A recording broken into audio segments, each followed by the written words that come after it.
Tomorrow, we're going to be getting the brand new Squad Busters update. Yes, less than 24 hours away. And today, we've got even more information on everything that will be coming out tomorrow. And, well, I'm going to be showing it to you so you can get prepared for the update. So let's start off with the balance changes, because there's a lot of things that are going to be changed in this update. So the first balance change that's going to be happening is when you're targeting people's troops. So as you guys can see on screen here, you are now going to have a yellow outline against what you're about to target. So if you're going to target a blue box, you can see it has a yellow outline. If you're going to target a troop, well, you can see that has a yellow outline. So what this means is you're not really going to get confused now about what you're attacking, because the game actually shows you what you're attacking, and it also shows you what you're about to attack. So this just adds a bunch more skill to the game, and in my opinion, it's a huge W. Another balance change that's going to be happening is with the map. So all maps are now going to spawn a lot more bosses. So you know how sometimes you're just going around, there's nothing to fight, and you can't progress, you can't get any coins or anything? Well, hopefully that shouldn't happen anymore, because there's going to be a lot more bosses, a lot more monsters to fight. Now the next balance changes has to do with rare and epic chests. So for people who don't know, once you're 2 minutes into a game, all your chests actually turn into rare chests, which means you are guaranteed to get at least one rare. And when there's 1 minute left in the game, you're guaranteed to at least get one epic. Well, pretty much what they're changing is they're going to make it so there's a lot more rares and a lot more epics in those chests, so less commons pretty much. Next up are mega units and keys. Oh my god, we hate keys, and keys are receiving a nerf, and not a huge nerf. So let's start off with mega units. When your squad has been destroyed, like you've lost a lot of your troops in your squad, you're now going to have a very, very big chance of getting a mega. So already when there were 2 minutes left into a game and you were doing bad, the game would kind of have a small chance of giving you a mega. Well, now that chance is significantly improved, and well, we're going to see a lot more megas in game. I don't really want to see this, I'm going to be honest.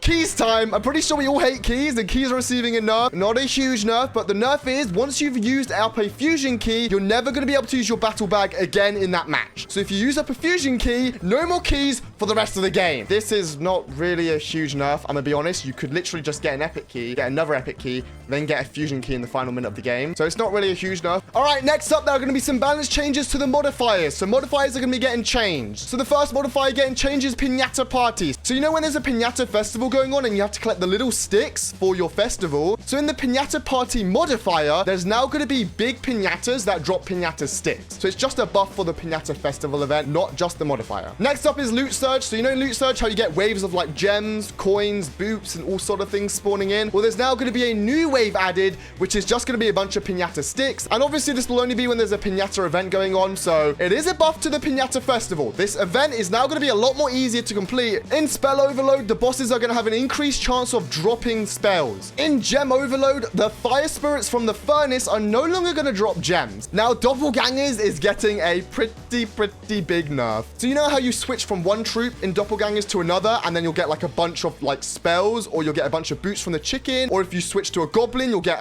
like 200 coins. Well, that's getting nerfed. You're now only going to get 3 characters worth of loot. So what this means is if you have 6 traders, you're only going to get 3 traders worth of gems when you start picking up coins. It is a pretty big nerf, but you know what? I think it was needed. And the last one is going to be Ring Grab. Ring Grab, the rings are now going to be worth a lot more gems. So at the moment, when you have a ring, it's worth 50 gems. Well, now it's going to be worth more. I don't know what that number is going to be. It's just going to be worth more. Also, you know how you're in Ring Grab and you kill someone's troops and they drop all their rings? Well, now they're only going to drop 1 ring at a time. So if you kill one of their troops, they'll drop 1 ring. Kill another one of their troops, they'll drop another ring, etc, etc, etc. It just makes the mode a lot more balanced and a lot less punishing for collecting rings. Free-to-play progression buffs. They are buffing the experience for free-to-play players. So now, when you finish playing a game, you're actually going to get Portal Energy. So you know how you get XP from opening chests and collecting new characters and upgrading characters? And it pretty much boosts you across Squad Journey and you get to Squad League. Well, now you're going to get Portal Energy from just playing the game. So pretty big buff to free-to-play players. It's now a game where you actually have to play to progress. Chest tickets are also getting a rework, not a buff, not a nerf, just a rework. So as you can see on screen, it actually costs 2,500 coins to get 1 ticket, and it costs 6,000 coins to get 3 tickets. Well, they're going to be reworking that. So now you guys can see here, it's now going to be 2,000 coins for 1 ticket, and it's going to be 10,000 coins for 5 tickets. So this isn't a buff, it's just a rework. They're changing kind of the way the coins work. Next up, there are going to be balance changes to the troops. And let's start off with Dynamite, aka the worst character in the whole game. He's finally getting a buff. So Super Dynamite is now going to deal 110 damage. Before he used to deal 90. And Ultra Dynamite, which is a max level Dynamite, is now going to deal 140 damage. And before he dealt 120. B is also going to be getting a buff as well. So you know how the bees circle the bee? Well, from now on, the bees are going to last a lot longer. And And if you max out your B, so you get an Ultra B, well, they're going to last forever. So the whole game. Next up is Penny. Penny's getting a buff. She's going to drop a lot more loot. She's already quite good. Now she's going to be even better. And the weirdest buff, I don't understand this one. The Barbarian is going to be getting an additional 200 HP. So the Barbarian is already, in my opinion, the second best common in the game, but he's going to be getting more HP. I don't understand that, but I love the change. I love Barbarian, so I'll take the buff. And lastly, you guys already know the ice map is going to be coming out very, very soon. And with the ice map, there's going to be new decorations in your plaza. I mean, look at all of these. There's going to be epics, rares, commons, just a bunch more things to put in your plaza. Obviously, they don't do anything. They're just a decoration thing. I will be buying them when they come out, though.